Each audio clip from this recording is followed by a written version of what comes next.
As compared to contemporary literature, the discussion of popular literature will be relatively short as it does not correspond to a particular period in history, but is regarded as a more of a variant or classification of literary pieces coined or conceptualized during the contemporary period.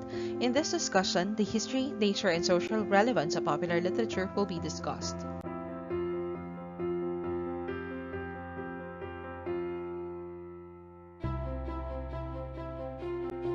As what was previously emphasized, popular literature does not actually correspond to a particular period in history.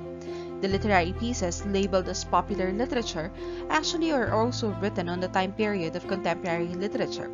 Hence, there can be no historical events that can be labeled as solely reflecting quote-unquote popular period in literary pieces. More so, understanding popular literature will not be possible without understanding its overarching concept, the popular culture. Hence, in this discussion, what will be traced back in history is the evolving meaning of the word culture, and thus the conception of the popular culture over the centuries. Raymond Williams described culture as one of the two or three most complicated words in the English language. Over the centuries, people's perception of the word culture has been evolving. In the 16th century, culture referred to the growth or cultivation of human attributes. By the 18th century, it functioned as a synonym for Enlightenment's concept of civilization, that of elite culture of the European societies. And it was only in the distant past that the term culture has been given a more inclusive and encompassing meaning. In the 19th century, meanings of the term culture expanded and was begun to be used in the plural. One representing the select few and the other representing the peasantry. With these two distinctions, the culture representing the selected few was dubbed as the culture proper. In most academic quarters, it is usually argued that the term culture stands for those artistic pursuits that are considered to be of certain value or standard. Other forms of activity are looked at differently as entertainment, recreation, leisure, or pejoratively as mass culture. It was not until the 19th century that popular was used as a term of recommendation, albeit fairly casual way, in the sense that the things or persons to which it applied were well liked by many people, and that this is to be counted in their favor. Hence, popular culture pertains primarily to any cultural concepts, material or abstract, which is well liked by the general public.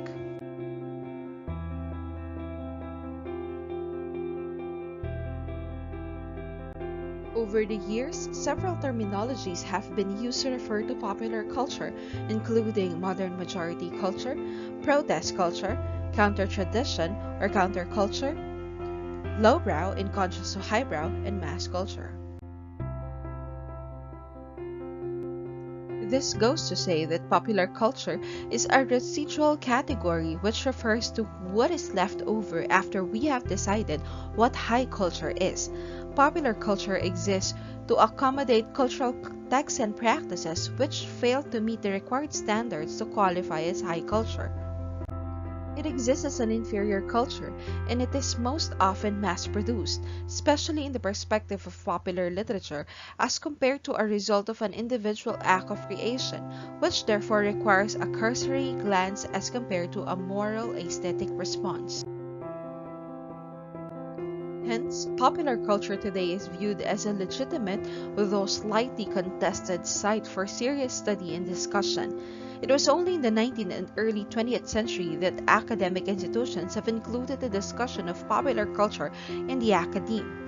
This was also caused by the advent of postmodernism in the 20th century, which brought in a complete breakdown of categories. What is postmodernism? Britannica defines postmodernism, also spelled as post-modernism in Western philosophy, as a late 20th century movement characterized by broad skepticism, subjectivism or relativism, a general suspicion of reason, and an acute sensitivity to the role of ideology in asserting and maintaining political and economic power. It brought down an end to elitism that was based on distinctions of culture. In another way, it celebrated the victory of commerce over culture and dismantled the boundary between authentic and commercial.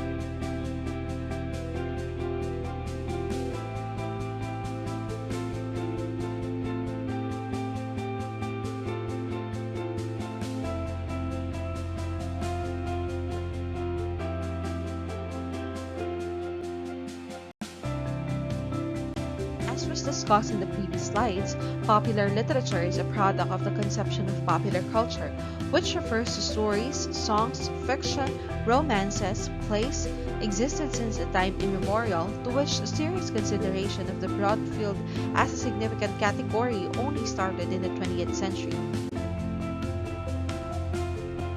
Popular literature, in its simplest sense, was that kind of literature that was excluded from the academia. It was considered to be songs, stories, legends, fables, oral or written, and kitchen-made romances not worthy to be taught.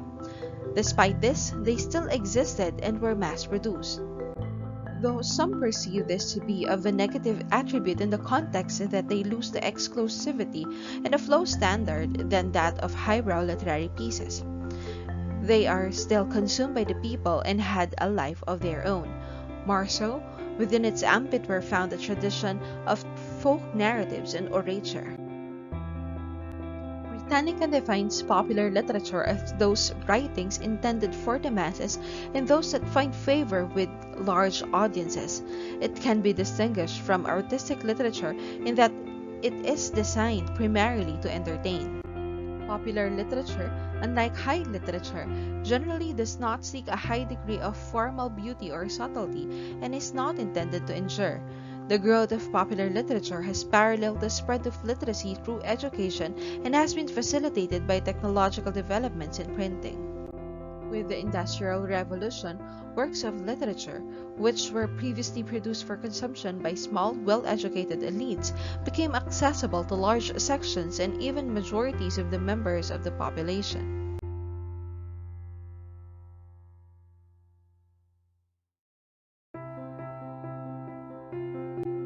In the last 2 decades, a paradigm shift has been noticed, whereby a text has been placed against various production apparatuses or other modes of representation.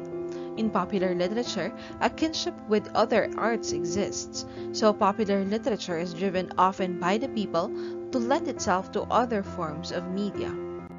This idea is exemplified by a number of best-selling novels which are later on adopted into the big screens, including J.K. Rowling's Harry Potter, Rick Riordan's Percy Jackson, and Suzanne Collins' Hunger Games trilogy.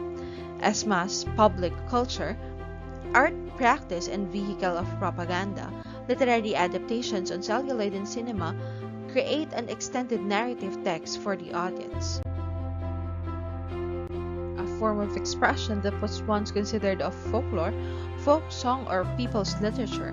Popular literature today attends to the call of a literate reading public or media and technology ruled by television and cinema. The force that frames it is the marketplace. It responds to the question, what sells and why? Contrary to the consumptive epoch of today, these popular fictionists deliver what is demanded of them by the populace. However, when literature flows into other forms of popular culture, films, soap operas, comic books, subversions of different kinds occur. Inventions take place in the form of violence and sex. Contrarily, many distortions also occur. So what drives this occurrence? As popular culture, and also including popular literature, responds to the question of what sells and why, this sadly leads to what is sensational and controversial for the public, leading to the portrayals of these negative concepts.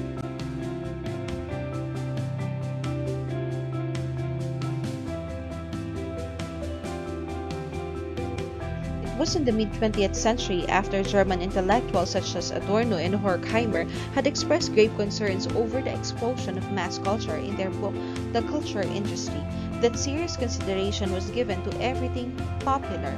The 1970s saw some prestigious European and American universities incorporating courses in popular culture at the university level. No longer trash as lowbrow literature, unworthy of literary attention and critical gaze, popular literature today has gained a currency of its own, with distinctions of hierarchy and genres and elite and popularing.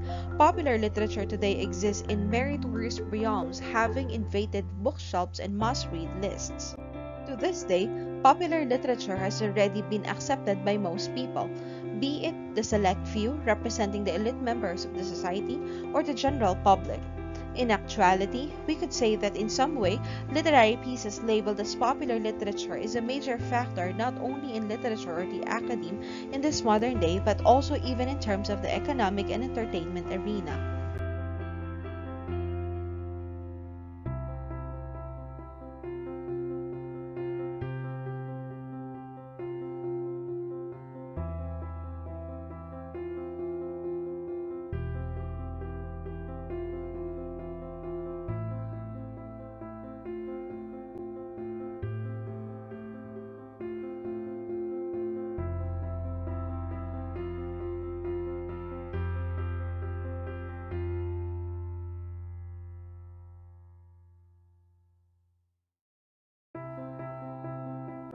Literature has always mirrored the reality of the age it belongs to. Thus, the 20th century witnessed the rise of the popular taste.